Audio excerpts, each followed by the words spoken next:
This is Tim Phillips, Chief Investment Officer at Phillips Company Advisors, and I'd like to thank you for taking the time to review our Q1 2026 look ahead. Please read all the disclosures carefully. I always like this first slide, Wall Street parlor tricks. The slide sets the tone for the entire outlook. Markets don't move in straight lines, and year-end results hide a lot of volatility along the way. What the data shows very clearly is that Wall Street forecasts are consistently confident and consistently wrong. In 2025, GDP, equity returns, and market levels all came in meaningfully above consensus expectations. That gap isn't an anomaly, it's a feature of forecasting. Our takeaway isn't to dismiss forecasts, but to de-emphasize them.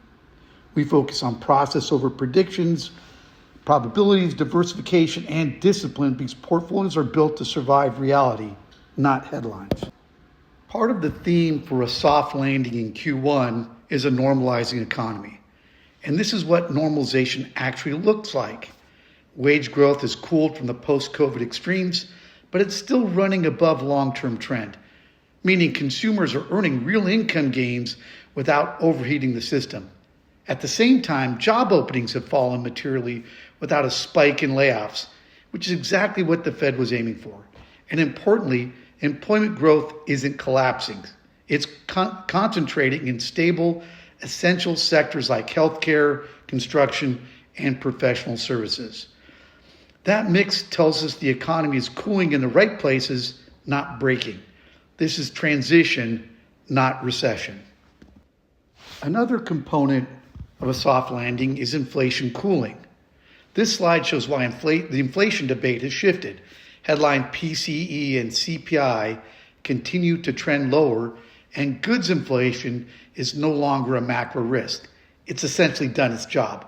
What's left is concentrated in services, particularly shelter and housing, insurance, and healthcare.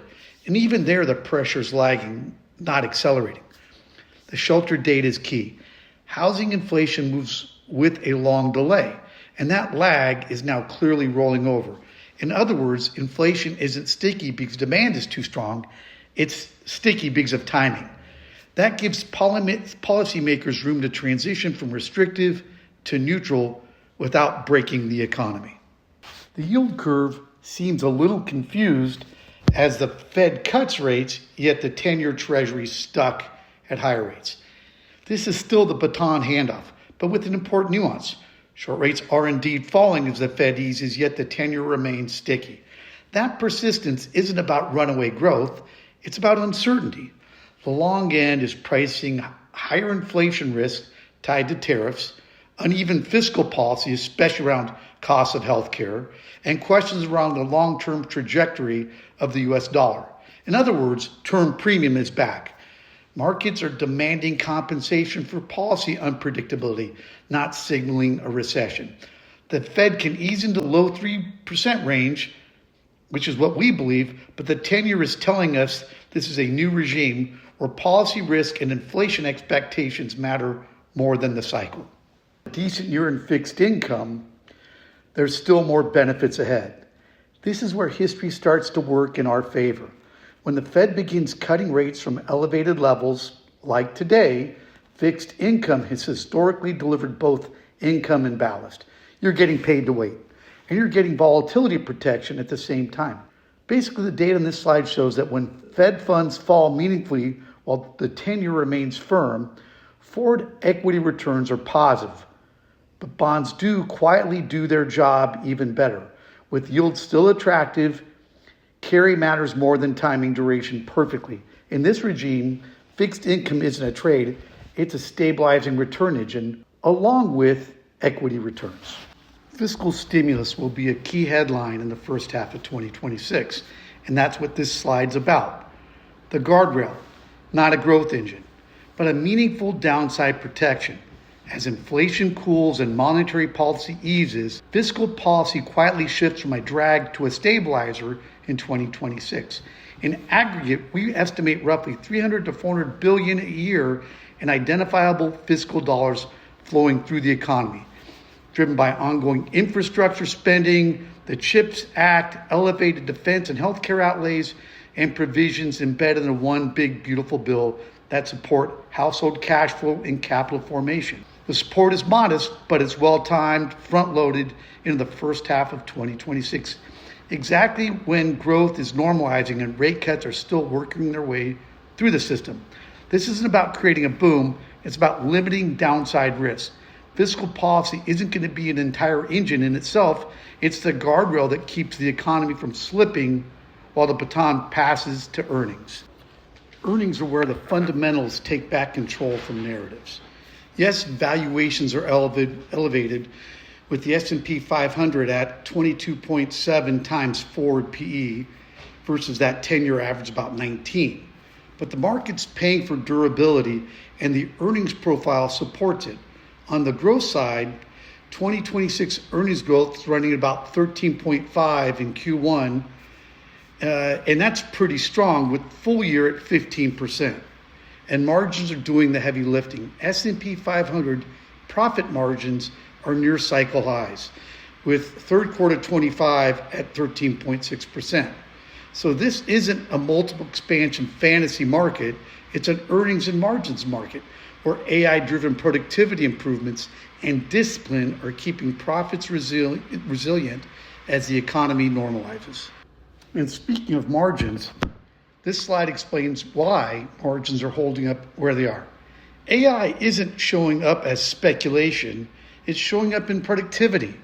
The chart on the left shows U.S. labor productivity running roughly 2 to 3% annually over the last few years, well above the pre-COVID trend. That matters because productivity growth of that magnitude is historically disinflationary by about 3% a year, as shown in the long-term productivity versus inflation relationship on the bottom chart.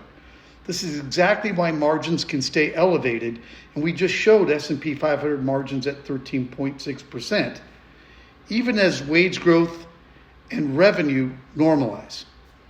And importantly, when you compare today's AI adoption curve to the early internet era on the right-hand chart, AI equity appreciation is still mid-cycle, not late cycle. The takeaway is simple. AI isn't inflating valuations, it's expanding economic capacity.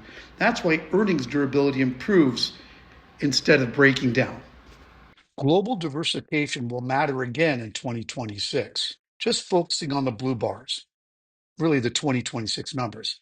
Developed markets are expected to deliver roughly 10 to 11% earnings growth, while emerging markets are closer to 13 to 15%. That's not recessionary growth, and it's not heroic either. It's just solid above trend earnings coming from regions that are priced at a meaningful discount to the US valuations. Again, the takeaway is that earnings growth is broadening geographically at the same time valuation dispersion is widening. In that setup, global exposure stops being just a diversification tool, although it's good at that, and it becomes a return opportunity. As you look at our mean reversion dashboard, the slide shows where mean reversion is actually happening. The US is the clear outlier, trading at 150% of its 20-year average forward PE. Now, that doesn't signal an imminent drop, but it does raise the bar for future returns and earnings. At the same time, growth is clearly pulled forward. Large cap growth is running roughly 140% of its long-term valuation norm, while other styles are much closer to neutral. The key point, though, is how reversion occurs. It doesn't require a bear market. Mean reversion can happen through time, earnings, growth, and leadership change. That's exactly what a healthy transition looks like. Mean reversion is shifting from a market level event to a style and leadership level process. Let's sum this all up. Earnings durability matters more than momentum. With S&P 500 margins near 13 to 14% and earnings growth still running mid-teens in 2026, portfolio risk should be managed by upgrading business quality, meaning pricing power, margin stability, and productivity leverage, not by reducing exposure. Fixed income and real assets should be treated as income engines first, not using duration trading. With policy easing from elevated levels and long rates reflecting policy risk rather than a recession, carry and reinvestment matter more than perfectly timing the curve. As it comes to global exposure, main diversified international exposure where earnings growth is 10 to 15% in 2026, and valuations are 25 to 40% below US levels. Global exposure is really no longer just risk control, it's a source of incremental return as dispersion and mean reversion reassert themselves. Really, and don't fear volatility. Volatility should be used as a rebalancing tool, not a risk signal. In a transitory economy, cooling inflation, easing policy, resilient earnings, drawdowns tend to be opportunities to rebalance towards quality and valuation, not reasons to retreat. Thank you again for taking the time to review our Q1 2026 look ahead. And of course, thank you again for all the many years of working together and partnering as we navigate these complex economic waters. If you have any thoughts, feedback, or questions, of course, you can reach me by clicking the link on this page to my email. And we always encourage you to work directly with your advisor at Phillips Company Advisors. Wishing you nothing but the very healthiest, happiest, and prosperous 2026 from the entire team at Phillips Company.